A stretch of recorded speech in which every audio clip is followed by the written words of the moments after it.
Today, we're going to talk about objectives. The reason I feel qualified to talk about objectives is because we were privileged enough to see hundreds of riders cycling through our clinics. We get to know every rider.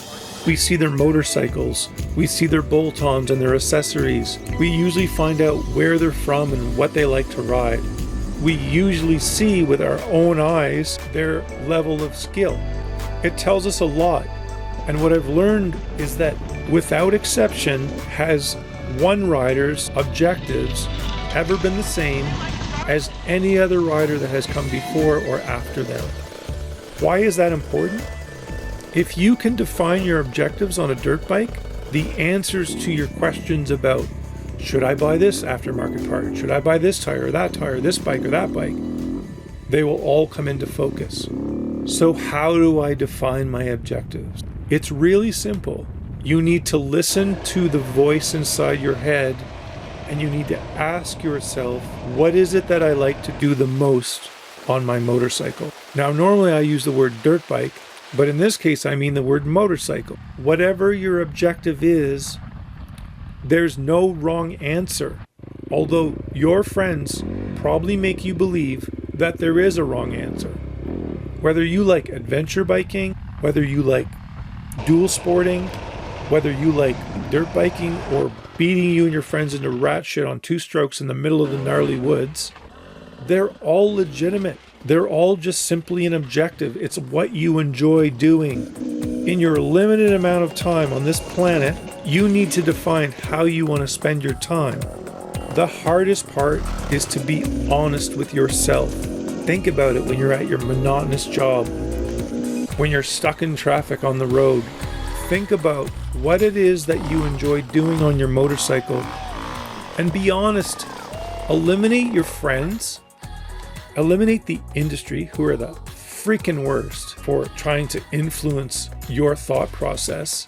Think about you, your personal situation, your family, how much time you have. Are you tethered to a executive style job where you're putting in 78 hours a week of work every week? Are you homeless? Do you have no financial resources? Are you wealthy?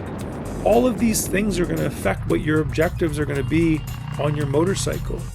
There's absolutely nothing wrong with sneaking away for 2 hours on a Sunday because that's all the time you have and going for a ride on your BMW super duper tricked out land yacht.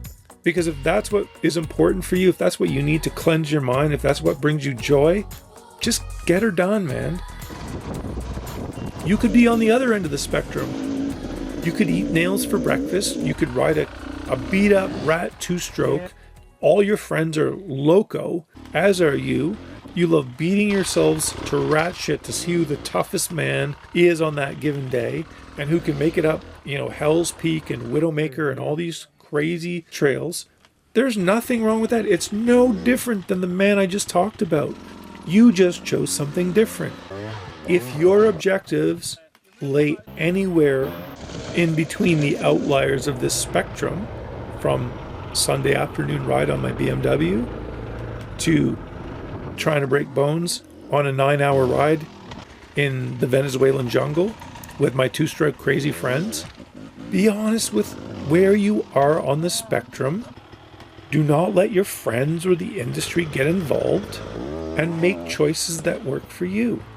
So back to objectives. You can ask yourself if you need an extended range tank or you need a 2-stroke or a 4-stroke until you ask yourself the question, what are my objectives? Now, you're not going to find that answer right away. In my experience of knowing riders, watching older riders come into this sport for the first time in their 40s, they're not exactly sure because they haven't yet sampled the buffet. Time will tell what they enjoy. And you just need to have patience, be thoughtful, and the answer will come. Eventually, you will find your niche. There is no fast, dirty, quick answer. Do not ask Barry Morris. Actually, ask Barry Morris if you should ride a 2-stroke or a 4-stroke. It's one of his favorite questions. So please ask Barry. He'll tell you exactly which bike you need, and you won't have to think for yourself. If you feel like thinking for yourself, be patient. Play the long game with motorcycles. Relax. Try out what you have. The answer will come. Give us one sentence in the comments. Say like, I'm insane. I ride a 2006 2-stroke. I ride a KX500 and my friends all ride 500cc 2-strokes. BMW, Starbucks. Those are all the cliches. Let us know yours. We would love to know.